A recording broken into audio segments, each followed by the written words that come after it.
Hello friends, तो आज हम परम वीर चक्र अवार्डी सोमनाथ शर्मा की रियल स्टोरी जानेंगे। अक्टूबर के 22 को पाकिस्तान की आर्मी बॉर्डर को क्रॉस कर ली थी।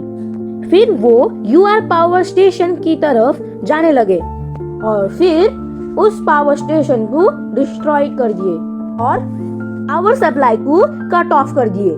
सारे लोग इस हादसे में मारे गए और बहुत सारे विलेज में फायर ही फायर था और पीपल यहाँ से वहाँ भाग रहे थे हेल्प के लिए। और फिर इंडियन आर्मी ने पाकिस्तान को मारने के लिए एक साथ आ रहे थे, पर अचानक से कमांड आया और बोला, सोमनाथ शर्मा, तुम्हारा आर्म फ्रैक्चर है, इसलिए तुम इस जंग में नहीं जाओगे। फिर सोमनाथ ने कहा, नहीं सर, मेरे जवान को मेरी जरूरत है। फिर कमान ने कहा, तुम एक सच्चे लीडर हो, मैं विश करता हूँ कि तुम सेफ रहोगे। फिर सोमनाथ ने कहा, थैंक यू सर। फिर जाने की तैयारी हुई। अचानक से एक बड़ा ब्लास्ट हुआ जिसमें एक सोल्जर गिर गया। फिर एक सोल्जर भागते हुए आया और बोला, तुम परेशान मत हो, मैं तुम्हें सही सलामत अपने कैंप में लेके जाऊंगा।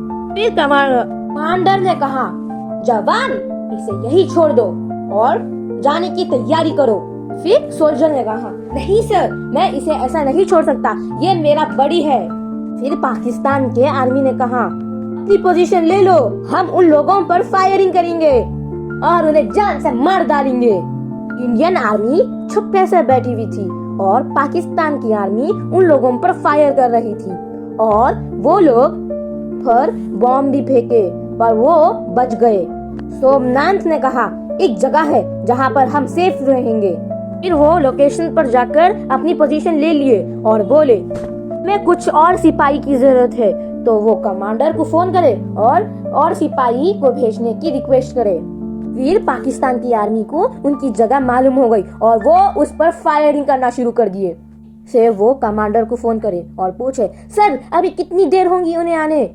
फिर कमांडर ने कहा, थोड़ी ही देर लगेगी उन्हें आने। कमांडर ने कहा, सोमनाथ, तुम वापिस आ जाओ। फिर सोमनाथ ने कहा, नहीं सर, मैं पाकिस्तान की लास्ट बुलेट तक उनसे फाइट करते रहूंगा। फिर वो सब पाकिस्तानी को मारते रहे और अचानक से सोमनाथ को गोली लगी जिससे वो बहुत इंजर्ड हो गए। ऐसे ही बहुत सारे सोल्जर्स इंजर्ड होने लगे और पाकिस्तान के भी। फाइनली इंडिया की टीम ने पाकिस्तान को हरा दिया। मॉरल ऑफ स्टोरी इज कि हमें कभी भी अपनी कमजोरी दुश्मन को नहीं दिखाना चाहिए और उससे डट कर जीतना चाहिए।